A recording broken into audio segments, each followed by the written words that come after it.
अस्सलाम वालेकुम मेरे पिसे हुए मिडिल क्लास बहनों और भाइयों। आज जिस ड्रामे का मैं रिव्यू करने जा रही हूँ वो है कलंदर। कलंदर की मेन फीमेल लीड हैं दुर्रे अदन, जो कि उमैरा अहमद के नॉवल से निकली हुई किसी हीरोइन से कम नहीं। दुर्रे अदन यतीम और लावारिस होने के साथ साथ इंतहाई खूबसूरत और मासूम भी हैं। घर के मामूली छोटे मोटे काम जैसे कि कुकिंग, कज़न्स का लंच बनाना और शाम को इंजॉयमेंट के लिए बच्चे पढ़ाने के अलावा ये सख्त तरीन काम भी करती हैं, जैसे कि भैंसों का चारा बनाना, लकड़ियाँ काटना और दुपट्टे रंगना।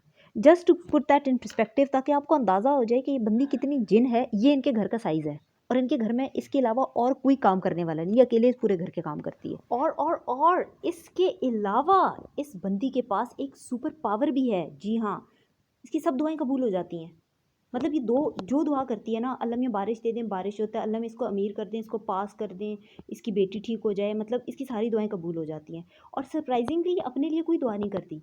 मतलब व्हाट इज़ दिस मैन। मैं हमेशा यही सोचती हूँ, ये जो लोग आस्थानों पे बैठे होते हैं, डबल चाप पैसे दो डबल, मैं हमेशा सोचती हूँ कि भाई तुम पैसे डबल कर करके अमीर क्यों नहीं हो जाते, बल्कि पैसे डबल कर करके पाकिस्तान का कर्जा क्यों नहीं मुका देते।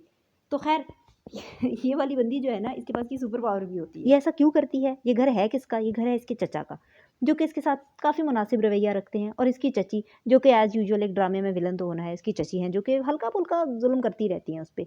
चची के 2 छोटे बच्चे हैं जो इसके साथ काफ़ी अच्छा रवैया रखते हैं, और बड़ा एक बड़ा शादीशुदा बेटा है जो कि कुछ ना कुछ लोच चलता रहता है, लेकिन मतलब ये अनरिलेटेबल सा साइड कैरेक्टर है, इसकी बात हम नहीं करेंगे। इसके अलावा इसके बड़े ताया हैं जो कि शहर में रहते हैं, ठीक है? इनका एक बड़ा बेटा है जो कि इंतहाई मासूम, मिस्कीन और टीचर है, पढ़ा लिखा है, लेकिन बस यार मामाज़ बॉय है।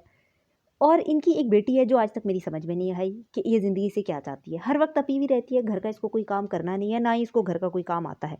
और इसको हर बंदे पे तप है। अपनी खाला की बेटी से के साथ तप है, अपनी होने वाली भाभियों के साथ तप है, जो दूसरी भाई की मंगेतर है उसके साथ तप है। मतलब बस इसको ना ज़िंदगी से बस बेज़ार सी लगती है मुझे ये औरत। इनकी ताई, जो कि इस ड्रामे का सबसे रिलेटेबल कैरेक्टर है। इनकी ताई की ज़िंदगी में सिर्फ़ एक ही मसला है कि मुझे काम करना पड़ता है, काम कौन करेगा? खाना कौन बनाएगा? आज कौन सालन बनाएगा? 2 बर्तन पड़े हैं, कोई ख़ास मुझे वो धो दे, मेरी काम वाली भाग गई है। और साथ ही साथ जो हमारे तमाम पाकिस्तानी बुज़ुर्गों का एक मुश्तरका मसला होता है, जी हाँ, कमर और जोड़ों की तकलीफ़, ये भी इनको रहती है। अब आते हैं इस ड्रामे की मेन मेल लीड की तरफ, जो कि है इनका छोटा बेटा तबरेज़। पाकिस्तानी मिडिल क्लास माँ बाप की तरह इन्होंने अपनी तमाम जमा पूंजी अपने इस बेटे की पढ़ाई पे लगा दिया, और फिर इस उम्मीद पे बैठ गए हैं कि ये कुछ ना कुछ बन के और इस तमाम चीज़ों का हमें सिला दे देगा। इनके पास अपना कोई रिटायरमेंट प्लान नहीं है, घर इनका गिरवी पड़ा हुआ है। इसके बावजूद अम्मा सोने से लदी पदी रहती हैं, और घर में ऐसे ऐसे महंगे डेकोरेशन पीस रखे हुए हैं कि हम तो यार तसव्वुर भी नहीं कर सकते।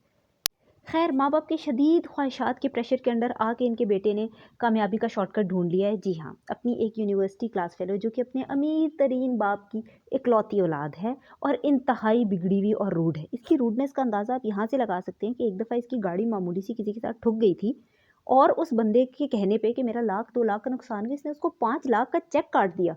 ये सीन देखने के बाद जब भी मैं सड़क पे निकलती हूँ, मैं हमेशा दुआ करती हूँ कि काश ऐसी ही किसी अमीर बिगड़ी हुई औलाद से मेरी गाड़ी भी हल्की सी ठुक जाए, और ऐसे ही राह चलते-चलते मुझे 5-6 लाख का चेक पकड़ा के चली जाए। खैर, इस अमीर लड़की के साथ रह के तबरेज़ का एटीट्यूड भी आहिस्ता-आहिस्ता चेंज होता जा रहा है। अब वो एक स्मॉल वर्ल्ड में नहीं रहना चाहता, वो बड़ी-बड़ी दुनिया के ख्वाब देखता है, और अब उसको अपने घर में तंगी महसूस होती है। उसका ये बदला हुआ रवैया उसके अब्बा और अम्मा नोटिस कर लेते हैं, और वो दिल में सोचते हैं कि यार, अगर इसकी शादी हमने कहीं करा दी अमीर तरीन लड़की के साथ, तो इसने तो मज़ीद ही फैल नहीं जाना, इसने तो बिल्कुल ही मतलब हमें डिच करा के निकल जाना है, और हमारा सारा सरमाया और इन्वेस्टमेंट तो ज़ाया हो जानी है। तो चलो, अपनी इन्वेस्टमेंट को सिक्योर करने के लिए क्यों ना हम इसकी शादी एक घरेलू और मामूली सी लड़की से करा दे, ताकि हमारे बेटा हमारे कंट्रोल में रहे। और यूँ हर पाकिस्तानी की पहली चॉइस की तरह अम्मा जीत जाती हैं, और उसकी शादी अपनी बहन की बेटी के साथ तय कर देती हैं। लेकिन ये क्या, बहन की बेटी तो ये सब देख के बहुत परेशान है। क्यों? क्योंकि वो तो उनके बड़े बेटे से प्यार करती है। यही तो ट्विस्ट था। ये my God, I did not see that coming. खैर, उसकी अम्मा उसको बहुत समझाती हैं कि देखो बेटा, ये तुम बहुत बड़ी बेवकूफ़ी कर रही हो, ज़माना बदल गया है, प्यार के पीछे नहीं भागो, उसकी जेब देखो तुम, बड़ा बेटा ना शक्ल का अच्छा ना जेब का अच्छा, करना क्या चाहती हो तुम ज़िंदगी के साथ? पका-पकाया तुम्हें हलवा मिल रहा है, उनका बेटा जिसके पीछे हज़ारों लड़कियाँ पागल है, मुफ्त में तुम्हें मिल रहा है, कल को कोई अच्छा अफ़सर लग जाएगा, पुरअस्ताइश क्या बोल रही हूँ पुरअसाइश ज़िंदगी गुज़ारोगी तुम। लेकिन नहीं, उसने कहा कि नहीं अम्मा, मुझे ज़िंदगी में सिर्फ़ और सिर्फ़ प्यार चाहिए, प्यार, मुझे पैसा नहीं चाहिए। और यूँ फिर उसकी मंगनी वहाँ से ख़त्म होकर यहाँ पे हो जाती है। ठीक है, ये कोई इतना बड़ा सीन इसका नहीं ये क्रिएट करते, कोई ज़्यादा इंपॉर्टेंस नहीं देते, बस ठीक है सबको पता चल जाता है कि ये दोनों आपस में प्यार करते हैं तो इनकी मंगनी कर देते हैं। अब इनके अब्बा को तलाश होती है कि एक और मासूम और पिसी हुई लड़की की, और इसी अस्थना में इसका एक चवल दोस्त, जो कि मुझे समझ नहीं आती कि कहाँ से इसका दोस्त है, इसके अब्बा के सामने पूरा राज उगल देता है कि अरे अंकल वो तो बहुत हवाओं में उड़ रहा है, ऊंची ऊंची गाड़ियों में घूम रहा है, ऐसी ऐसी लड़कियां पटा रहा है। तो अंकल बहुत ज़्यादा डर जाते हैं और उसी टाइम फौरन उसकी यूनिवर्सिटी पहुंचती है और उसको गर्लफ्रेंड मटीरियल और वाइफ मटीरियल में फ़र्क समझाते हैं। कहते हैं बेटा यहाँ पे कोई लड़की वाइफ मटीरियल नहीं है, ठीक है, वाइफ मटीरियल मैं तुमको ढूंढ के दूंगा, तुम फिक्र नहीं करो, ये तुम्हारा काम नहीं है, तुम अपने काम से काम रखो। और अंकल को वो पिसी हुई लड़की कौन होगी भला, कौन? ऑफ कोर्स यार, दुर्योधन मैं पहले बता चुकी हूँ, फीमेल लीड है वो इस ड्रामे की। और यूँ दुर्योधन की और इसकी शादी तय हो जाती है। अच्छा हाँ, सरप्राइजिंगली ये तो मैं बताने ही भूल गई कि तबरेज़ इस पे एग्री भी कर जाता है। ही सही, हाँ डैड यू ओके, सही है, कर लेंगे, यहाँ भी कर लेंगे, वहाँ भी कर लेंगे, अलाउड है, सो व्हाट।